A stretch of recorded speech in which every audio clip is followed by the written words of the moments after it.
Hello students, देखिए 10th class में हम linear equation in two variables पढ़ रहे थे, जहाँ पर मैंने आपको तीन क्वेश्चन कराए थे एक्चुअली।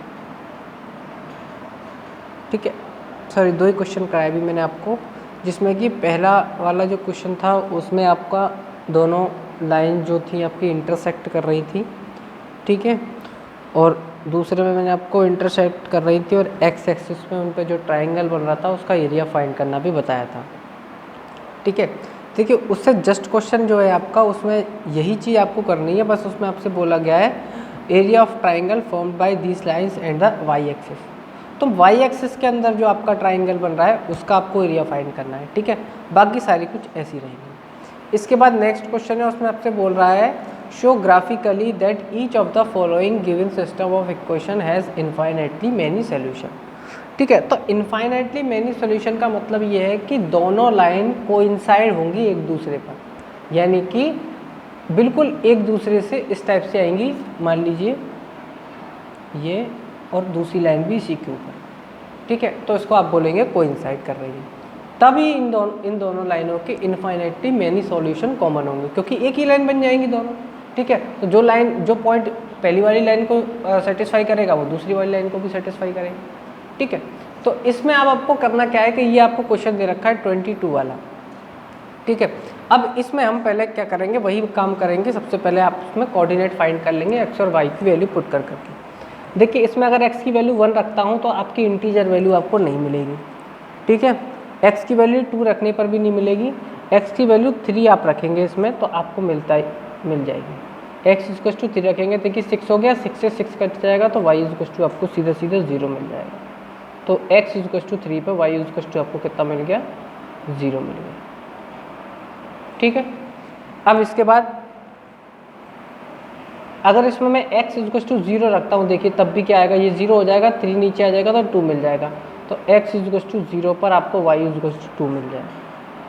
ठीक है, सिंपल पॉइंट आपको फाइंड करने हैं, ज़्यादा लंबे पॉइंट आपको फाइंड करने की कोई ज़रूरत नहीं है। ठीक है, अब देखिए x इक्वल टू 4 पे जाने से पहले आपने +3 रख लिया, अब एक बार -3 और रख के देख लीजिए। इसमें अगर -3 रखते हैं तो देखिए ये माइनस का 6 हो जाएगा, इधर जाएगा तो प्लस का 6 12 हो जाएगा और ये कैंसिल हो जाएगा। तो x इक्वल टू -3 पर आपका y इक्वल टू 4 आ जाएगा। आप इसको करके देखेंगे तो ठीक है, ये देखिए। अब आते हैं इस पर। अब इसमें आप सबसे पहला काम ये करेंगे कि x इक्वल टू, देखिए इसमें जो 3 दिया है ना, पहले यही रख के देख लीजिए। ये कितना होगा, 12 हो जाएगा, 12 से 12 कैंसिल हो जाएगा बिल्कुल। x इक्वल टू 3 पर y इक्वल टू 0 आ जाएगा, ये पॉइंट आपको मिल गया। ठीक है, अब इसमें मैं x इक्वल टू अगर 0 रखता हूँ तो देखिए x इक्वल टू 0 रखने पर 6/2 तो 2 आ जाएगा, तो ये वाला पॉइंट ही मिल जाएगा। x इक्वल टू -3 अगर रखते हैं तो ये 24 हो जाएगा और 6 से कैंसिल होगा तो 4, यानी ये तीनों आपके जो हैं वो उस पर मिल जाएंगे आपको। ठीक है, तो आप या तो इन्हीं को ले लीजिए या फिर कुछ और पॉइंट अलग से ले लेते हैं हम लोग। ठीक है, कोई अलग रख के देख लेते हैं। तो अब मैं इंटीजर वैल्यू रखता हूँ। ठीक है, तो x इक्वल टू मैं रख रहा हूँ आपकी इंटीजर वैल्यू नहीं रख रहा है, x इक्वल टू 3/2 रखा हूँ। देखिए 3/2 रखेंगे तो 2 से 4 कैंसिल होगा, 6 आ जाएगा और 6 इधर जाएगा तो माइनस का 6, तो y इक्वल टू आपका बचेगा, क्या बचेगा, 1। ठीक है, y इक्वल टू क्या बचेगा आपका, 1 बचेगा। ठीक है, एक आपको कोऑर्डिनेट मिल गया ये वाला।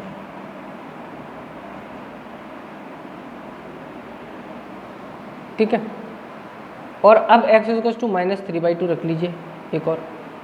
तो देखिए -3/2 रखेंगे तो ये माइनस का हो जाएगा, माइनस का 6 आएगा, माइनस का 6 आएगा तो प्लस का 6 हो जाएगा 18, और 6 का डिवाइड देंगे तो क्या आएगा, y इक्वल टू 3 आएगा। ठीक है, देखिए इसको एक बार देख लीजिए, ये हो जाएगा 6 उधर जाएगा तो माइनस का 6, ठीक है, प्लस का 1। ठीक है, चलिए अब देखते हैं ग्राफ का प्लॉट करके इन पॉइंट्स में। देखिए 3/2 का मतलब आपको पता होना चाहिए कि 1.5 होता है, यानी 1.5। ठीक है, चलिए अब इसको ग्राफ पे प्लॉट कर लेते हैं हम लोग।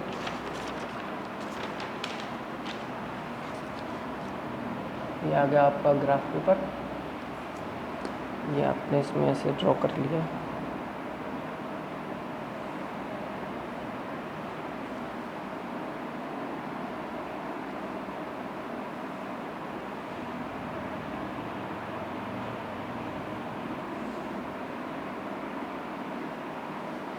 देखिए पहला पॉइंट है आपका, ये तो आपका ओरिजिन हो गया।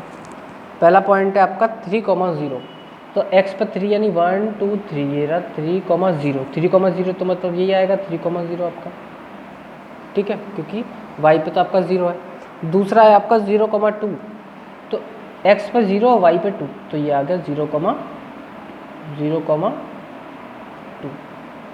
थर्ड है आपका -3,4, -3 कहाँ आएगा आपका, यहाँ पर आएगा 1 2 3, -3,4, 4 यानी ऊपर आएगा, तो 2 3 4 ये आ गया यहाँ पर, तो ये आ गया आपका सॉरी -3,4।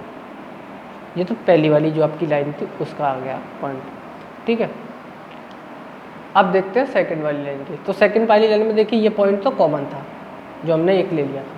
अब एक पॉइंट था, मैंने x = 3/2 रखा था, तो x = 3/2 का मतलब क्या है कि ये रहा भाई, ये तो 1 हो गया, 1 का आधा और ले लिया तो ये 3/2 हो गया। 3/2 के साथ आपका कौन सा निकला था, 3/2 पर x y आपका 1 कोऑर्डिनेट था, तो y आ गया आपका यहाँ पर 1, तो ये आ गया एक पॉइंट। तो ये आएगा आपका 3/2, 1, ठीक है। इसके बाद माइनस का 3/2 लिया था, तो माइनस का 3/2 तो ये रहा -3/2, और y कितना आया था आपका 3 आया था y, तो y 3 ले लीजिए, तो y आएगा आपका 3, यानी कि यहाँ पर आएगा, यह आ गया आपका -3/2, 3। तो आप देखेंगे एक पॉइंट ये रहा, एक 3 पॉइंट तो ये रहे, देखिए पहली वाली इक्वेशन के एक ये और एक ये, और दूसरी वाली इक्वेशन का एक पॉइंट ये रहा, एक पॉइंट ये रहा, एक पॉइंट, तीनों एक ही लाइन में आपको सीधे सीधे दिख रहे होंगे। तो आप देखेंगे कि इन सबसे लाइन एक ही ड्रॉ हो सकती है सिर्फ, ठीक है, ये आपने लाइन ड्रॉ, ठीक है। यानी कि पहली वाली लाइन भी इसी में है और सेकंड वाली लाइन भी इसी में है, दोनों लाइन कैसी हैं आपकी कोइंसाइड हो गई है। तो इसका मतलब ये है कि इस लाइन, इन दोनों जो लाइन है इनके इनफाइनाइट मैनी सॉल्यूशन पॉसिबल होंगे जो दोनों को ही क्या करेंगे, सेटिस्फाई।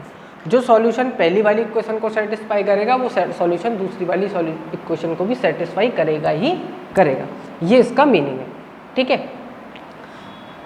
अब देखिए दो बात मैंने आपको बता दी, एक तो इंटरसेक्ट करते हैं जब एक सॉल्यूशन होता है, एक आपका कोइंसाइड करते हैं जब इनफाइनाइटली मेनी सॉल्यूशन होते हैं, और एक आपका सॉल्यूशन ऐसा बनेगा कि दोनों लाइन आपकी जो जाएंगी वो पैरेलल चली जाएंगी इस टाइप से, जो कि ना तो कभी इंटरसेक्ट करेंगी और ना ही कोइंसाइड होंगी।